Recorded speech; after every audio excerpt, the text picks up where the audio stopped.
mengeluarkan single Di Mana Jodohku, sebenarnya aku bukan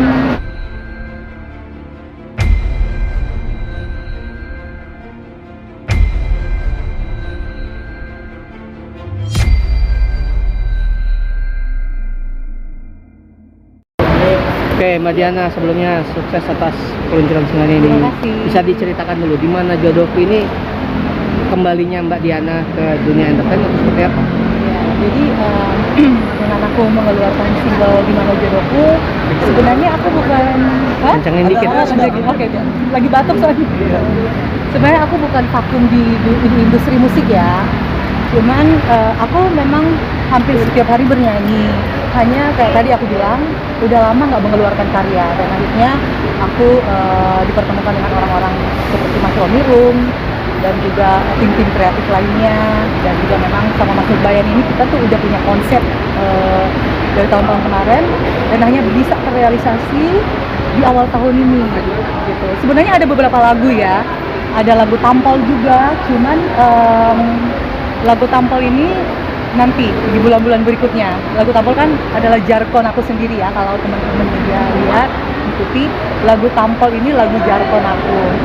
Nah, di awal tahun ini memang kita sepakat bahwa mengeluarkan single yang berjudul Di Mana Jodohku dengan genre dance dut. Kenapa kita memilih genre dance dut? Karena akhir-akhir ini udah nggak ada lagi genre-genre yang kayak gitu ya. Zaman dulu, zaman Saskia Gotik, zaman siapa lagi yang penyanyi-penyanyi dangdut yang terkenal dengan genre-genre seperti ini, dan beberapa pekan ini hilang ya dengan genre itu, dan akhirnya kita sepakat, aku Mas Nurbayan, mengeluarkan genre seperti ini gitu. Jadi kita mengembalikan lagi ingatan-ingatan kita, musik-musik seperti ini gitu. Jadi ini lirik lagunya mungkin relate juga nggak sih, pernah merasakan juga nggak sih? Nah itu dia. Ini sebenarnya bukan kisahku, tapi ini adalah kisah seorang gadis, dan memang lagu ini aku sama Mas Nurbayan kita berkonsep gitu. Kita banyak bertukar pikiran, kita bikin seperti beliau bilang, kita mau bikin karya apa ya, kita fiktif ya, cerita-cerita dari kisah-kisah dari orang-orang gitu. Jadi bukan ceritaku. Jadi ini adalah sebuah kisah anak-anak muda mungkin, atau apa yang kita gali, yang kita angkat menjadi sebuah lagu. Karena kan ada 12 lagu ya. Iya. Setiap bulannya akan melirik single itu akan berkolaborasi terus dengan Mas Nurbayan atau hanya di single ini aja? Ini adalah konsep kita, konsep aku sama Mas Nurbayan. Memang aku akan berkolaborasi terus dengan beliau, dan juga nggak menutup kemungkinan suatu saat kita akan berkolaborasi lagi dengan musisi lain atau yang bisa kita bikin menjadi sebuah karya. Kenapa tertarik dengan kolaborasi dengan Nurbayan sendiri? Ya karena ya namanya kita berkonsep itu kadang-kadang chemistry-nya dapat ya, lagunya atau apa. Makanya saya memilih untuk berkonsep dan berkolaborasi dengan beliau. Bagaimana mungkin ada kesulitan nggak sih Mbak saat proses rekaman dan atau membuat video klip? Ada kesulitan nggak sih Mbak saat proses rekaman atau pembuatan video klip? Sebenarnya aku nggak suka awalnya tuh liriknya kan, aku tuh emang agak pemilih lirik agak-agak susah. Tadi beliau udah bilang agak sedikit susah. Tadinya aku pikir ini liriknya kayaknya gimana ya, Tuhan di mana jodohku, seakan-akan gimana gitu ya. Tapi dikasih pengertian juga sama beliau bahwa kita kalau mau berkarya itu ya kita berkarya totalitas aja gitu.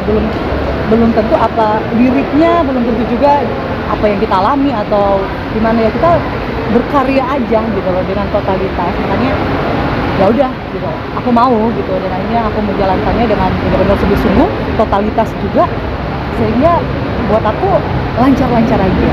Nah, Mas Nurbayan ini kan pernah menciptakan lagu Kejora dan Booming banget. Kalau Kak Diana sendiri seoptimis apa nih dapat menyaingi lagu-lagu yang diciptakan oleh? Jadi di sini aku itu optimis ya, tapi aku tidak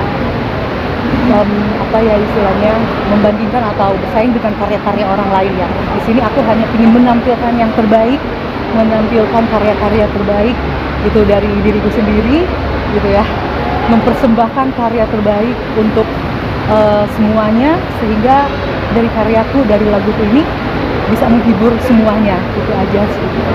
Dari segi video klip sendiri kita bicara tentang menonjolkan keseksian ya Mbak ya. Itu memang ciri khas dari Mbak Diana sendiri atau seperti Aku apa? nggak ngerti ya. Nah, untuk kalau ngomong tentang video klip ini, aku malah nggak ngambil untuk konsep. Jadi konsep ini tuh dipilih sama ditentukan sama videografernya Mas Romi Rum. Tadinya aku nggak berpikir sama sekali video klipnya kayak gimana ya, tapi beliau yang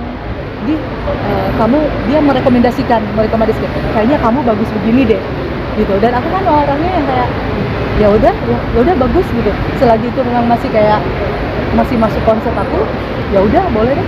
Jadi aku dimotivasi sama clipper itu Mas Roni Rum gitu. Kak, tadi di talk show kan bicara soal kolaborasi itu harus ada diskusi ya.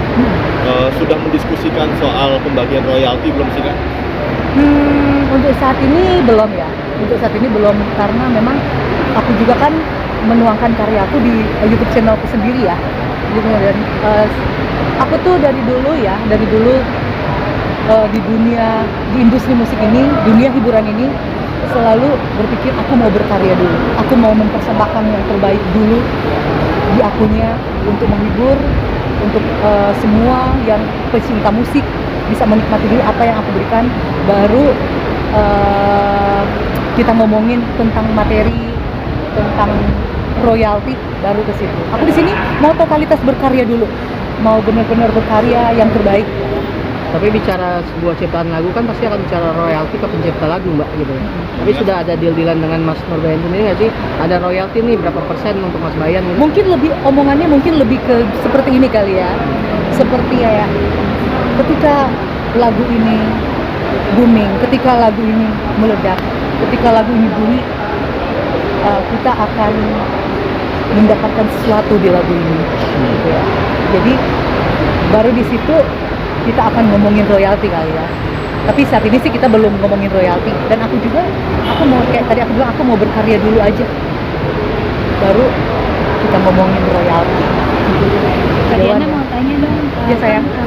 sekarang udah banyak proyeknya ya, proyek film, proyek nyanyi. Kira-kira awalnya gimana sih Kak? Awal mulai berkarir di hiburan? Awal berkarir. Berkarir di hiburan